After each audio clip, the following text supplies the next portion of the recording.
What was the world's first central bank? Imagine a time when countries relied on a patchwork of local money and private lenders to keep their economies running. Now picture a single institution taking charge of a nation's money supply. That's what the first central bank was all about. The world's first central bank is known as the Sveriges Riksbank, founded in the year 1668 in Sweden. It was created by the Swedish parliament, called the Riksdag, and originally named Riksen's Standardsbank, which means the estates of the realm bank. Its main goal was to manage the country's currency and handle public debt.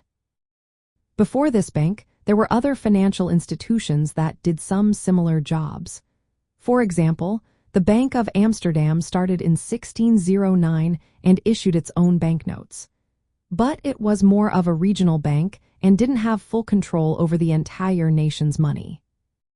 The Riksbank introduced some ideas that are now standard for central banks. It began issuing banknotes backed by the government and managing the national currency.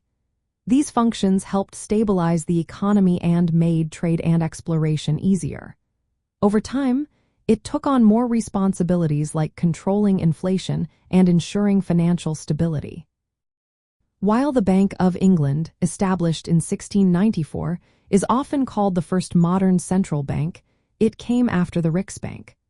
The Bank of England managed government debt and issued currency for England and Wales. It became a model for many other countries. Later, in the United States, the first Bank of the United States was created in 1791. It was inspired by the Bank of England and managed government debts and currency. But it faced political opposition and only lasted 20 years before losing its charter. Today, central banks do many important jobs. They issue money, control how much money is in circulation, act as lenders of last resort to banks, and help keep the economy stable. The creation of the first central bank marked a major step in how nations govern their economies, supporting exploration, trade, and human progress. In short, the Sveriges Riksbank, founded in 1668, is recognized as the first central bank in the world. It set the stage for the modern monetary systems that help keep our economies running smoothly today.